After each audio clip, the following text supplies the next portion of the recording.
जिंदाबाद जिंदाबाद जिंदाबाद मुखिया जिंदाबाद पगली मुखिया को तो फुलझड़ी कुमार नाम हो।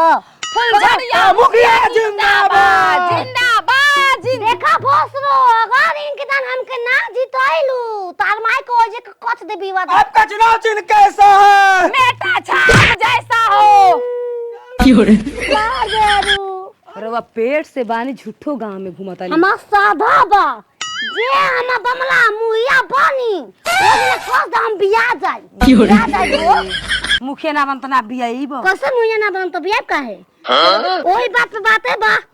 अरे मेटा छपपा मोहरा लगाई हा भैया भी जाई बनाई हा बगली के मुखिया बनाई हा भैया भी जाई दूसरा का प्रचार करत रे मां।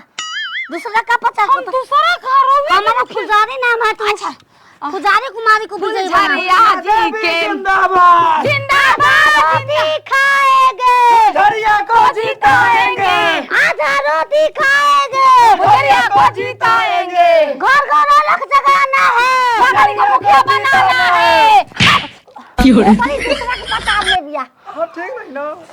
छिनार करके तो घोड़ा बनाइम कहियो। गलती है तो पूरा गांव पगली रो कोई तो हमू रटत रह। देखो ये मेटा में अगर मेटा छाप ना डालू यही मोटा में तो रस्सी जाई मोटा में तो रस्सी जाई रे जी जीते के बाद प्यार से पेश आई प्यार से पब्लिक के सामने प्यार यार दिखाई। हो हमरा के यही बहुत दे दिया। अरे मुखिया प्यार से बोलम ना तो लोग वोट दे कौन प्यार में बोले अब कौन बा? देखी जा रहुआ सबके गोड़ पे गिर तनी हाथ जोड़ तनी है मेटा पे बटन दबा के अब फुलझड़िया के मुखिया बना के कहत हमारा खानदान हो फुलझड़िया के मुखिया बना के गांव के विकास करें जा। विकास ना हम के बिवाई जा हम सोचरो बन जाइए हमारा वोट में हम जीतूंगा वो दिन हम भी आऊंगा इसलिए आप लोग मेरे बधाई में आना चाहते हैं तुम लोग को विजयी बना। फुलझड़िया मुखिया जिंदाबाद जिंदाबाद जिंदाबाद बगली मुखिया जिंदाबाद। रुकी जी कहाँ जाते लेट हो गई जी चले कहाँ जाते नहीं रहुआ? जा तनी मुखिया जी के प्रचार में। एगो बात बताई मुखिया के आगे पीछे रहुआ लटको रहे ना मुखिया कुछ दे ना।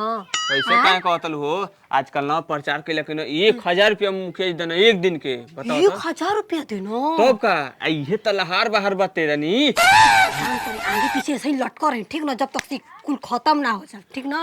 हां सुनो घर ही रही अपन ख्याल रखिए हम साह ले जी। हां जाई जाई जाई हो सकला त रातो हो जी समझ लो। हां जाई जाई जाई कौन चीज दिक्कत बाटे हो जब 1000 रुपया रोजाइबे करी तो जितना बलक के पार आई हम ही करब साइन हो जितना बलक के पार आई हम ही करब साइन हो अरे हम बनब मुखिया इन बमला बनी हमारा मुखिया हो बगली मुखिया जिंदाबाद जिंदाबाद जिंदाबाद मेटा छाप जिंदाबाद मेटा छाप जिंदाबाद मेटा छाप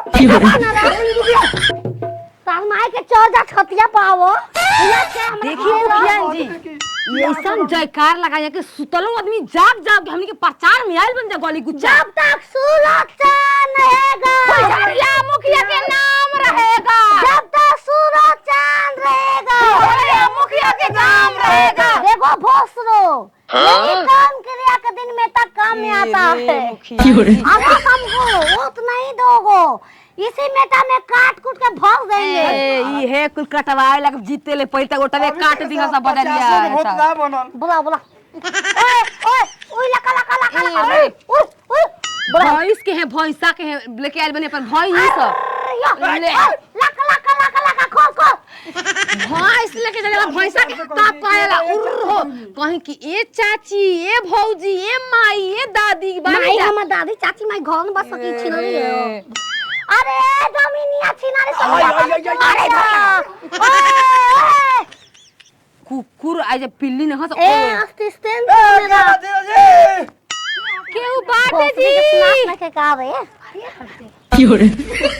अरे मुखिया जी गोड़ लागत नहीं मुखिया फुसरा फुसरा जाके फुसरा सुतरा खेला बेला करा के हमको बैठ के करा ना गंदा गंदा एगो बात कही हो हाँ हाँ बोली बोली। साइज ठीक बा? कुछ पूछो जे के बका।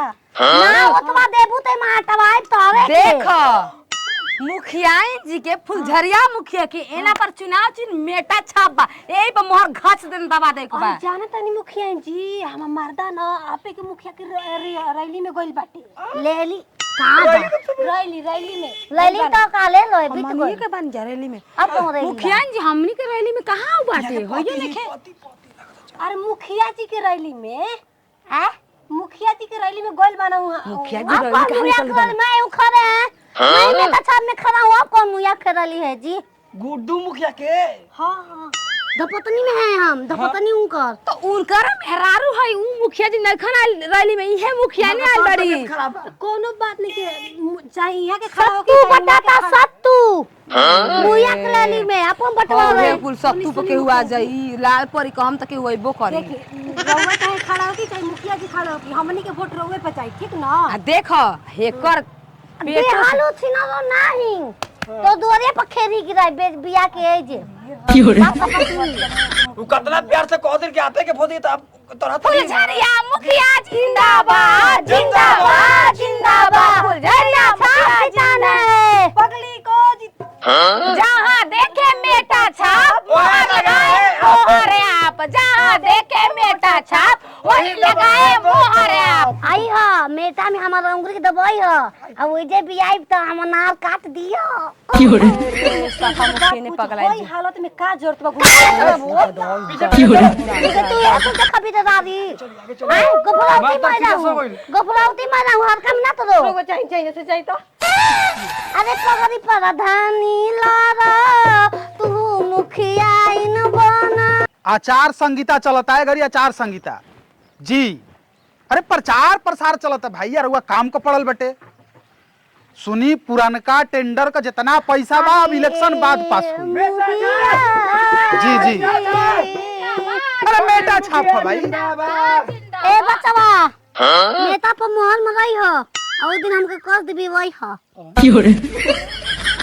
अरे अंदर पकड़ तले छिनरी हम बात नहीं के का नहीं के दे रहे मुया बात मोर वाला के है हम चिन्हा तो हमके तोहार आधार कार्ड बुरा गइल बा अपने देख पहचानो। अपने भतार के नहीं चिन्हा तू तो मामला रे मामला कहां करे रे दुकान हम लेरी में बानी। हम तर की ब्लॉक पका चल गनी तू रैली करतलू आ तू रे अब मुखिया जी मालकिन कहले तो शौक से कह रहा है शौक से।